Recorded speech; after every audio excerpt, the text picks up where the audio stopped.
हाय, मैं संदीप आप सभी को ग्रेविटी स्टडी सेंटर में स्वागत करता हूं। आज आप सब क्लास 8वां का मैथ प्रश्नावली 3.1 पढ़ेंगे। इसमें क्षेत्रमिति का गणित दिया हुआ है। पहला मैथ आप लोग निकाल के देखेंगे। मैं सबसे पहले उसका प्रश्न का सारांश शॉर्ट में बताना चाहता हूं। दो आकृति है, खेल का मैदान है दोनों।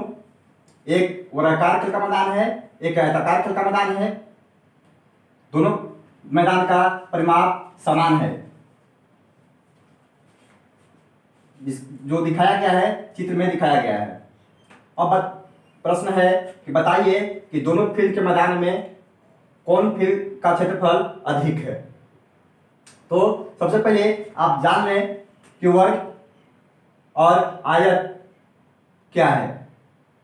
वर्ग जिसकी चारों भुजा की माप एक समान होती है वर्ग कहलाता है, और दोनों विकर्ण की माप भी समान होता है। और प्रत्येक दो भुजाओं के बीच के कोण 90 डिग्री का होता है। उसी प्रकार आयत को देखेंगे। आयत ये आकृति जो है आयताकार है, तो आयत में आमने सामने की भुजाओं की माप कहते हैं समान होते हैं। देख रहे हैं चित्र से भी आपको समझ में आ रहा होगा। देखिए ये 60 मीटर है, ये भी 60 मीटर होगा। ये 100 मीटर है, ये भी 100 मीटर होगा। और ये वर्ग में देखें ये 80 मीटर है, तो ये भी 80 मीटर होगा। ये 80 मीटर है, ये भी 80 मीटर होगा। और इसका आयत में भी विकर्ण जो आने सामने कोनों को मिलाने वाले रेखा को विकर्ण कहते हैं, वो भी क्या होंगे, समान माप के होंगे। और दो भुजाओं के बीच बनने वाला एंगल कोण भी 90 डिग्री का होता है ना। 90 डिग्री को ऐसे भी इंडिकेट करते हैं।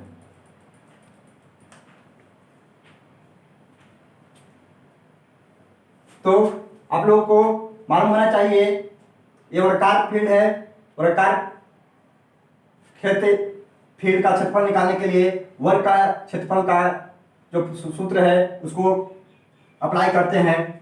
तो ये जो है क्या है, वर्गाकार है। वर्गाकार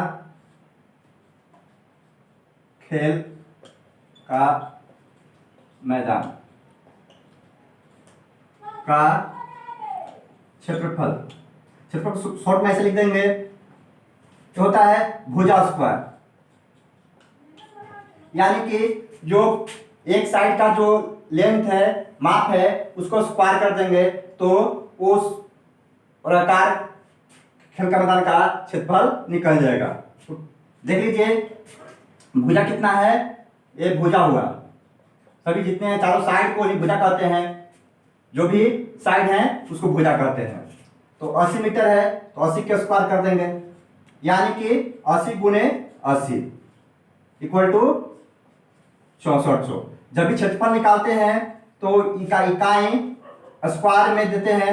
मीटर है तो मीटर स्क्वायर लिखिए, या वर्ग, इसको वर्ग भी बोलते हैं, वर्ग मीटर लिखेंगे।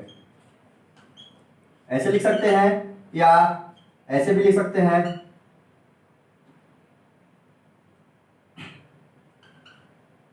ये तो लिख ही दिए, मीटर ऐसे भी लिख सकते हैं। ज़्यादा ये ठीक नहीं लग रहा है, हिंदी इंग्लिश यही सही है। ए या ए दोनों में से कोई एक आंसर लिख लेंगे। अब देखिए इसी में अगला प्रश्न है, अगला कि और दूसरा आकृति, सॉरी इसका आंसर नहीं पूछ रहा था। आंसर नहीं पूछ रहा था, कौन आकृति, किसका आकृति मतलब क्षेत्रफल कितना, किस आकृति का क्षेत्रफल अधिक होगा, तो आंसर नहीं होगा। दूसरा आकृति के देख लेते हैं। बी का, बी है आयताकार है। इस प्रकार की आकृति जिसका आमने सामने की भुजा बराबर होती है, एक समान नहीं होती है, तो वो आयताकार बोला जाता है। तो आयताकार खेल के मैदान का क्षेत्रफल बराबर होता है लंबाई को शॉर्ट में से लिख देते हैं गुने चौड़ाई को शॉर्ट में ऐसे लिख देते हैं। देखिए ये जो लेंथ लंबा जो दिख रहा है वो लंबाई कहलाएगा, और जो चौड़ा है जो कम है उसको चौड़ाई कहेंगे। तो 80 मीटर लंबाई हो गया, 100 मीटर लंबाई हो गया, और गुने चौड़ाई 60 मीटर। तो मल्टीप्लिकेशन करने पर कितना आएगा? 6000। क्या होगा? मीटर में भी है तो मीटर स्क्वायर। अब देखिए दोनों कंपेयर क्या करेंगे, 6400 और 6000 कौन ज्यादा है? तो आप देख पाएंगे कि 6400 ज्यादा है, अतः आकृति ए के खेल का मैदान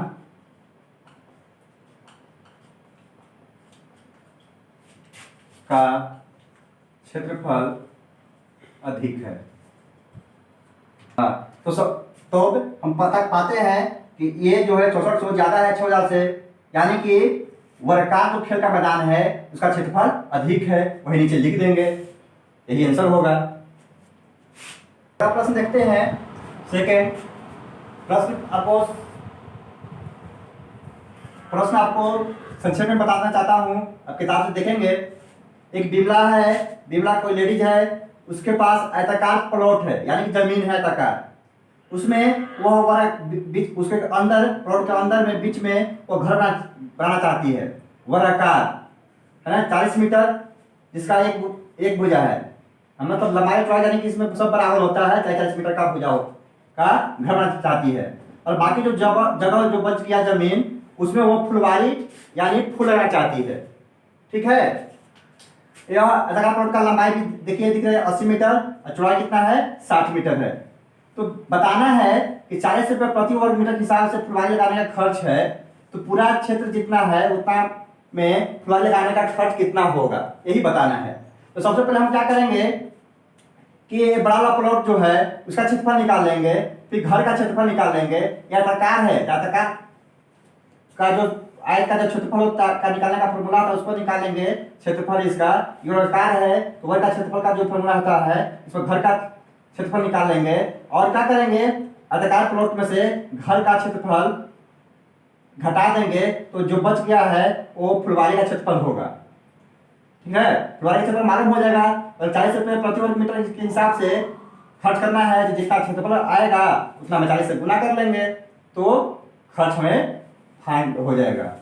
तो देखते हैं, प्लॉट का सीधे लिख देंगे, प्लॉट का क्षेत्रफल बराबर आयताकार प्लॉट है ना, आयताकार लिख सकते हैं, आयताकार प्लॉट का क्षेत्रफल बराबर, क्षेत्रफल शॉर्ट में से लिखते हैं, लंबाई को शॉर्ट में से लिखते हैं गुने चौड़ाई। लंबाई 80 मीटर है, 80 गुने चौड़ाई कितना है? 60 मीटर। कितना हो गया? 8 छक्का 48,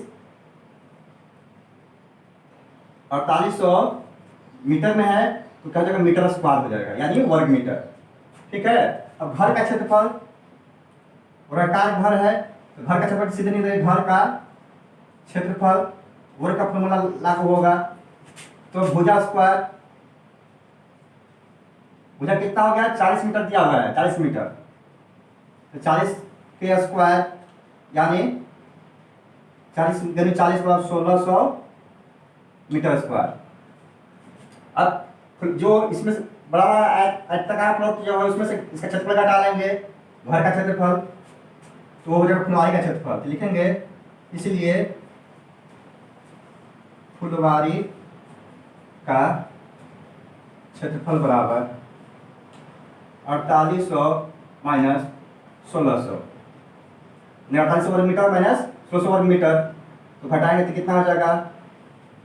1 में से 6 गया 2, 4 से गया 2, 3200 मीटर स्क्वायर यानी 3200 वर्ग मीटर।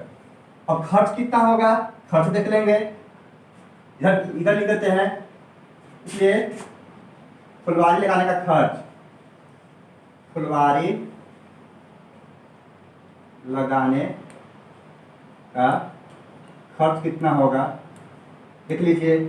तो 40 रुपये प्रति वर्ग मीटर के हिसाब से खर्च हो रहा है फुलवारी पर, तो 3200 है तो 40 में कितना कर लेंगे? 3200 से गुना कर लेंगे, तो कितना का 4 दूनी 8, 4 तिहाई 12, 3 जीरो इसको बिठा दीजिए, यानी कि कहना है सैकड़ा, हजार, 10,000, लाख, 1,28,000 रुपया खर्च होगा। यही आपका क्या हो जाएगा, आंसर होगा। बीमा के पास बीमा का खर्च कितना करना पड़ा खुलवाई पर, 1,28,000 रुपया। हाँ, तीसरा प्रश्न देखते हैं। तीसरा प्रश्न में अमरेश कोई व्यक्ति है जिनका घर का आंगन इस प्रकार से है, 20 मीटर लंबा और 15 मीटर चौड़ा, और आंगन में उसे ईंट लगाना है, ईंट सोलिंग करना है, ठीक है, और ईंट का साइज है 80 सेंटीमीटर और 25 सेंटीमीटर। तो बताना है कि उस आंगन में कितने ईंट लगेंगे, तो कितना ईंट लगेगा उसको बताना है। तो इसलिए सबसे बहुत आसान तरीका है, शॉर्ट में बता देंगे। ऐसे तो पहले आंगन का क्षेत्रफल निकालते, फिर ईंट का क्षेत्रफल निकालते, और शॉर्ट में क्या है कि ये आंगन मीटर में है और ईंट क्या है, सेंटीमीटर में है। तो मीटर को सेंटीमीटर बदल लीजिए या सेंटीमीटर को मीटर बदल लें, यानी कहने का मतलब लंबाई चौड़ाई जो आंगन के दिया हुआ है जो सेंटीमीटर में बदल लें, या ईंट के लंबाई चौड़ाई जो दिया हुआ है सेंटीमीटर, उसको मीटर बदल लें। मालूम है 1 मीटर में 100 सेंटीमीटर होता है, उसके आधार पर बदल सकते हैं। हम क्या करते हैं, आसान सहूलियत के लिए क्या करते हैं, पहले हम आंगन की जो लंबाई है 20 मीटर को सेंटीमीटर में बदल लेते हैं। तो 20 मीटर बराबर 1 मीटर में 100 सेंटीमीटर, तो 20 मीटर में क्या होगा, 20 में 100 से गुना हो जाएगा, यानी 2000 सेंटीमीटर। उसी प्रकार से लंबाई कितना है, आंगन का चौड़ाई कितना है, 15 मीटर, तो 1 मीटर में 100 सेंटीमीटर, इसलिए 15 मीटर में 15 में 100 से गुना हो जाएगा, 1500 सेंटीमीटर, ठीक है। और इस सेंटीमीटर में है। अब क्या करता है, शॉर्ट में इसका फॉर्मूला है, ट्रिक है, ट्रिक है, ट्रिक के द्वारा बना लेंगे। तो आंगन में लगने वाला, आंगन में लगने वाले ईंटों की संख्या, ईंटों की कुल संख्या नीचे लिख देते हैं। तो आंगन का क्षेत्रफल, आंगन का क्षेत्रफल बटे एक ईंट का क्षेत्रफल, दोनों आयताकार है। आयत के फॉर्मूला पर लंबाई इंटू चौड़ाई कर लेंगे, आंगन का क्षेत्रफल कितना है, लंबाई तो 2000 और चौड़ाई कितना है 1500, और एक ईंट का क्षेत्रफल कितना हो गया, लंबाई 80 सेंटीमीटर है, ये 25 सेंटीमीटर है, निकल लंबाई 80 सेंटीमीटर और चौड़ाई कितना गया 25 सेंटीमीटर।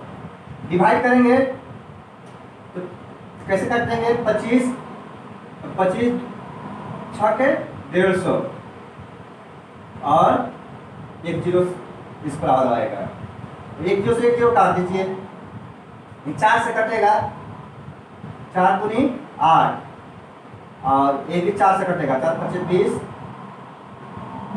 512 में कटेगा, 2 से 6 काट देंगे 3 बार में, यानी कि कितना गया 500 गुने 3 1500, मतलब 1500 ईंट लगेंगे।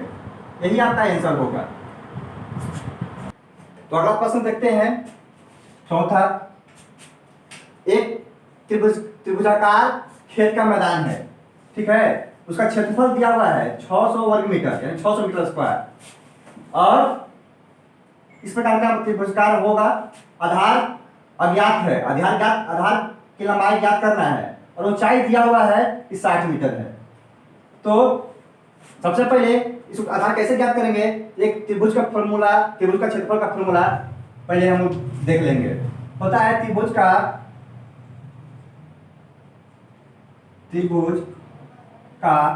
क्षेत्रफल को शॉर्ट में से लिखते हैं, त्रिभुज का क्षेत्रफल बराबर, यहाँ फॉर्मूला लागू करेंगे 1/2 गुने आधार गुने ऊंचाई, ठीक है। तो इस फॉर्मूला का आधार पर आधार निकल जाएगा। क्षेत्रफल कितना मालूम है, 600 मीटर स्क्वायर मालूम है, यहाँ पर लिख देंगे 600, त्रिभुज का क्षेत्रफल में 600 लिख देंगे। और आगे बढ़ने से प्रोसेस में या करके आगे बढ़ते हैं। 1/2 आधार मालूम नहीं है, आधार को हम क्या लिख देते हैं 20 इंडिकेट कर देते हैं शॉर्ट लिखने के लिए। ऊंचाई दिया हुआ है 60 मीटर, तो 60 लिख देंगे। अब इसी को हल करेंगे, ये 2 से ये सब तीनों मल्टीप्लिकेशन में है, तो हम 60 को काट सकते हैं, 3 बार में काट सकते हैं। अब इधर b में 1 से गुना होगा तो b में 3 से गुना होगा तो 3b, चलो अचर का हाँ, तो 2 से क्या कटेगा 30 बार में कट जाएगा, है ना, 32 या 60, मतलब 30 बार में कट जाएगा। तो 30 में 1 से गुना करेंगे तो 30, और फिर 20 से गुना करेंगे तो 30b होगा। 3b मैंने कर दिया था, 30b होगा, है ना। चराचर राशि का आप नंबर पहले जान चुके हैं, तो अब लिख सकते हैं कि 600 इक्वल टू 30b। अब हमको अज्ञात क्या है, b है, इसको पलट के लिख लेंगे, आसान होगा। या 30b इक्वल टू 600 लिख लेंगे, और 30 और b के बीच में मल्टीप्लिकेशन साइन छिपा हुआ रहता है, ठीक है, छिपा हुआ है। इस प्रकार का जब देखेंगे तो मतलब समझ जाना है यहाँ पर गुना का साइन छिपा हुआ है। तो कोई भी चर अचर को बाएं साइड से बराबर के बाएं साइड से दाहिने साइड ले जाएंगे, और दाहिने साइड से बाएं साइड जाएंगे तो गुना होगा तो भागा में हो जाता है, भागा में आएगा तो गुना में हो जाएगा, जोड़ में आएगा तो घटाव में हो जाएगा, घटाव में रहेगा तो जोड़ में हो जाएगा। कि गुना में है तो जाएगा भागा में हो जाएगा।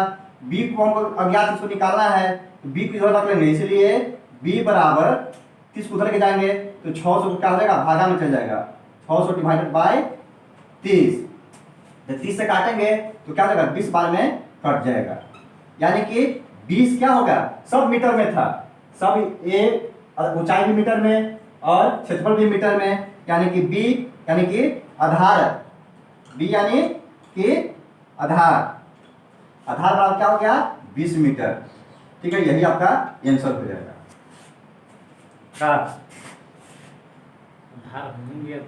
हाँ, अगला क्वेश्चन देखते हैं।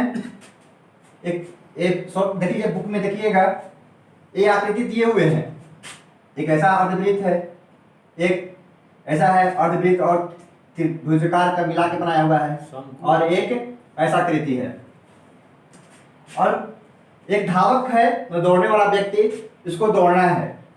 कह रहा है कि इसके किनारे किनारे दौड़ेगा तो इस आकृति के भी किनारे किनारे दौड़ेगा, इस आकृति के भी किनारे किनारे दौड़ेगा, मतलब जगह काटेगा। तो उस धावक को, दौड़ने वाला को सबसे कम दूरी किस पर चलना पड़ेगा, तो ये बताना है। इसके लिए हम क्या करेंगे, बाहरी जो आकृति है, साइड है, उसका हम परिमाप निकालेंगे। परिमाप निकालेंगे तो पता चल जाएगा किसका परिमाप कम है। परिमाप जैसा कम होगा उस पर उस व्यक्ति को यानी धावक को चलने में कम दूरी तय करना पड़ेगा। इसका निकालेंगे, पहले इस आकृति का, ये आकृति का निकालेंगे परिमाप, है ना। ये अर्धवृत्त है, अर्धवृत्त का परिमाप बराबर होगा पाई आर, ठीक है। पाई 2 पाई आर होता है, वृत्त का परिमाप बराबर होता है, अर्धवृत्त है, इसको पाई आर लिखेंगे। तो पाई का मान होता है 22/7, एक कांस्टेंट है, ठीक ना। और आर कैसे पता चलेगा, यहां से यहां तक क्या है, डायमीटर है यानी व्यास, ये 42 मीटर है। तो आर मतलब त्रिज्या, आर मतलब त्रिज्या, आर इसमें 2 गो होंगे, मतलब व्यास के आधी को त्रिज्या का, सॉरी देखिए अर्धवृत्त के परिमाप का तो होता है पाई आर होगा ही, परंतु ये भी तो जुट रहेगा, साइड किनारा ये भी है, तो इसलिए इसका हम करेंगे तो 2r लिखना होगा। आर 2 बार है, इसको जोड़ना होगा इसमें, ठीक। तो आर कितना होगा, 22 से 42 है, इसको आधा कितना आ जाएगा, 21 हो जाएगा, और 2 गुने यहाँ पर आर 21 हो जाएगा। तो कितना हो गया, 7 की 21, 22 66, 21 दूनी 42, यानी कि 6 2 8 6 4 10, 108 मीटर हो गया इसका परिमाप इस आकृति का, ठीक है। सेकंड में देखेंगे बी का आकृति का परिमाप। तो ये अर्धवृत्त है, तो अर्धवृत्त का यहाँ पर होगा, क्या होगा, केंद्र होगा, ये यहाँ से त्रिज्या कितना हो जाएगा, इसका आधी 7, यानी कि इधर भी 7, है ना। तो इसमें क्या होगा, सिर्फ ये बाहरी आकृति ये है, ये नहीं है, इसका ये जुटेगा। इस आकृति को सीधे सीधे लिखेंगे, दी गई आकृति का परिमाप बराबर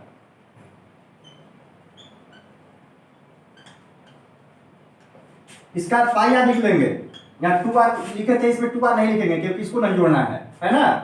और ये हो गया 14 मीटर, ये 14 मीटर जोड़ लेंगे, तो पाई का मतलब 22/7, आर कितना है 7, ये हो गया 28, एक हो गया 7 कट गया, तो 22 और 28 कितना हो गया, 40 10 50 मीटर हो गया। इसका मतलब परिमाप क्या हो गया 50 मीटर। अब वृत्त क्या है, तो जगह नहीं है, फिर देखते हैं आगे। हाँ तो देखेंगे सी का, ये सी है इसका आकृति, तो इसका परिमाप निकालेंगे आकृति का, और वृत्त है तो वृत्त का परिमाप बराबर होता है 2 पाई आर, यानी 2 गुने 22/7, आर दिया हुआ है 14 मीटर, 7 दूनी 14, 22 44 44 दूनी 88 मीटर।